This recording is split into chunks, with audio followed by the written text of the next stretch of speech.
This truly is a watershed moment in women's sport, particularly women's cricket, because for the first time cricket has been included in the Commonwealth Games, and the Indian cricket team will be making their debut here at this iconic venue, the Edgbaston Cricket Stadium behind me, against Australia on the 29th of July.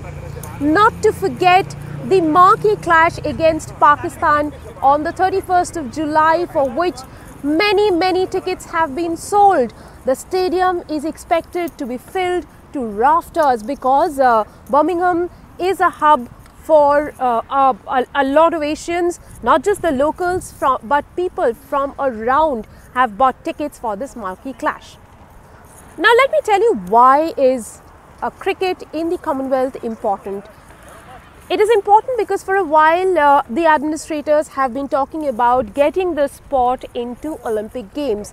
Now the success of cricket in Commonwealth and the success of this T20 format will determine how close the sport is to getting into the Olympic Games.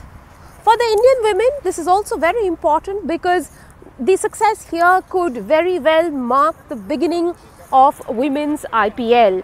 The T20 format will also get a look in here, so the world will be watching the Indian women, and as well as the Australians and the English, who are two other very competent team and perhaps favourites to make the podium.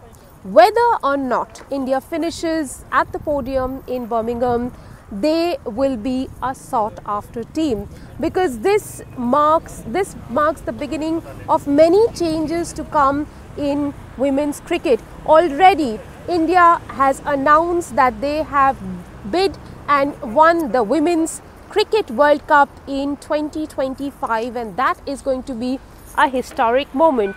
Let me tell you that England had staged the first edition of the T20 Cricket World Cup, Women's T20 Cricket World Cup, and it was here that some of the matches were played. So Edgbaston will once again witness history when India takes on Australia on 29th of July.